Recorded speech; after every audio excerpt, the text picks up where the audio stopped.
Fresh morning விடிவெள்ளி நட்சத்திரங்கள் அனைவருக்கும் வணக்கம். எல்லோரும் நல்லா இருக்கீங்களா? சாப்பிட்டீங்களா? நம்ம வந்து கோலங்கள் மட்டுமல்லாமல் மலரும் நினைவுகள் பற்றியும் பார்த்துட்ருக்கோம். அந்த மலரும் நினைவுகளில் சின்ன வயசில் படித்த விக்ரமாதித்தன் வேதாளம் கதையை தாங்க நம்ம பார்த்துட்ருக்குறோம்.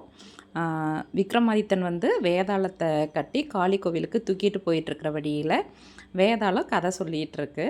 அப்படி கதை சொல்கிறது வந்து திருப்பும் வீரபாகுவோட கதை நம்ம பார்த்தோம். இப்போ தொடர்ச்சியாக நம்ம 5வது நாள் தொடர்ச்சியாக வீரபாகுவோட கதையை பார்க்குறோம். அதில் வந்து புலிகிட்டேருந்து தப்பிக்கிறதுக்காக வீரபாகுவும் நீலிமாவும் அந்த குன்றிலேருந்து கீழே குதிச்சிட்டாங்க. நல்லா ஒரு மலையிலேருந்து குதிச்சு அப்படி இருக்கும், அது மாதிரி சின்ன குன்றிலேருந்து அவங்க குதிச்சிட்டாங்க. குதிச்சப்போ அவள் வந்து கையில் அடிபட்டு அவளுக்கு ரத்தம் வந்துட்டுருக்கு. நீலிமாவுக்கு மயக்கத்தில் இருக்கிறாங்க. அப்போ வந்து அந்த மயக்கத்தை தெளிய வைக்கிறதுக்காக வேண்டி வீரபாகு வந்து கொஞ்சம் அந்த மூலிகை செடியெல்லாம் தேடிட்டு இருக்கிறான். அப்போ வீரபாகுவோட ஃப்ரெண்டு வந்து என்ன சொன்னான்னா, மேலே இருந்துட்டு வந்து கங்கா அவன் பேர், அவன் என்ன சொன்னான்னா, வீரபாகு இதுதான் உனக்கு ஒரு நல்ல வாய்ப்பு. நம்ம இன வழக்கப்படி, அதாவது அந்த பழங்குடியினர் அவங்க அந்த இன வழக்கப்படி ஒரு பொண்ணோட ரத்தமும் பையனோட ரத்தமும் ஒன்றா கலந்துருச்சுன்னா அவங்க தம்பதி ஆவாங்க.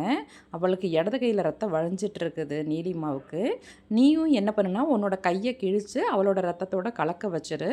அப்படி இருந்துச்சுன்னா நீங்கள் தம்பதி ஆவீங்க, உங்களை யாரும் பிரிக்க முடியாது அப்படின்னு யார் சொன்னாங்க? அவனோட ஃப்ரெண்டு வந்து வீரபாகுவோட ஃப்ரெண்டு கங்கா சொன்னான். என்னதான் இருந்தாலும் நம்ம சும்மா இருந்தாலும் நம்ம ஃப்ரெண்டு சூறேற்றி விட்டுக்கிட்டே இருப்பாங்க இல்லையா? எப்போ ஒரு நல்ல எண்ணத்தில் சொன்னாலும் அவங்க சும்மா இருந்தாலும் ஏதோ ஒன்று ஏற்றி விட்டு இப்படி வீரபாகுவும் கையை கிழிச்சுக்கிட்டான். இதை வந்து இவன் போய் கங்கா போய் அங்கே பிரதாப் இருக்கிறான் இல்லையா, அவன்கிட்ட சொல்லிட்டான். இது மாதிரி பிரதாப் வீரபாகு வந்து கல்யாணம் பண்ணிக்கிட்டான் நீலிமாவை அப்படின்னு சொல்லிட்டான். உடனே நீலிமா வந்து மயக்கத்தில் இருக்கிறாங்க. உடனே பிரதாப் சொல்லி அவனுக்கு ரொம்ப வருத்தம். ஏன்னா அவனுக்கு பிடிச்ச பொண்ணை கல்யாணம் பண்ணிக்கிட்டாங்களே அப்படின்னு சொல்லி அவனுக்கு வருத்தம். உடனே அந்த ஊரில் தலைவர்கிட்டையெல்லாம் சொல்லி பஞ்சாயத்தை கூட்டுறான். அப்போ பஞ்சாயத்து கூட்டி ஊர் மக்கள்லாம் இருக்கிறாங்க. பஞ்சாயத்து தலைவர் முன்னாடி வீரபாகுவும் நீலிமாவும் முன்னாடி நிற்கிறாங்க. அப்போ வந்து பஞ்சாயத்து தலைவர் பேசுகிறாரு. இந்த பரமா உனக்கு வந்து என்ன நடந்துச்சுங்கிறத கரெக்டாக சொல்லு. இப்போது உனக்கு அவங்க கூட கல்யாணம் ஆச்சா? கல்யாணம் ஆச்சு, உனக்கு அவனை பிடிக்கல அப்படின்னு சொன்னீங்கன்னா, அவன் உன்னை கட்டாய திருமணம் பண்ணியிருந்தான்னா அவனை இந்த இடத்துலையே நம்ம கொன்னுடலாம். கொன்னுட்டு உனக்கு யாரை பிடிக்குதோ நீ அவங்களையே திருமணம் செஞ்சுக்கலாம். நம்ம என்ன வழக்கப்படி நீ உனக்கு யாரை பிடிக்குதோ அவங்களே திருமணம் பண்ணிக்கலாம். இவன் தப்பு பண்ணியிருந்தான்னா கண்டிப்பாக இந்த இடத்துலையே கொல்லப்படுவான் அப்படின்னு சொல்லி பஞ்சாயத்து தலைவர் சொல்கிறாரு. உடனே நீலிமாவை கூப்பிட்டு கேட்குறாரு. அவங்க என்ன சொல்கிறாங்கன்னா, நீ பயப்படாமல் சொல்லுமா, என்னவாக இருந்தாலும் சொல்லு அப்படின்னு சொல்லி கேட்குறாரு. உடனே நீலிமா சொல்கிறாங்க, எனக்கு இவருக்கு கூட கல்யாணம் உண்மையிலேயே நடந்துருச்சு, என்னோடய விருப்பப்படி தான் நடந்துச்சு அப்படின்னு சொல்லிட்டாங்க. உடனே ஷாக் ஆயிடுச்சு எல்லாருக்குமே. பிரதாப்புக்கு ஷாக்கு, வீரபாகுக்கும் ஷாக் ஆயிடுச்சு.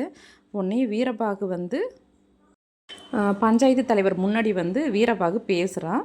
ஐயா, எனக்கும் நீலிமாவுக்கும் கல்யாணம் ஆகலை, அவங்க பொய் சொல்கிறாங்க, அவங்க மயக்கத்தில் இருந்தாங்க, அதனால் அவங்களுக்கு என்ன நடந்ததுன்னு தெரியல.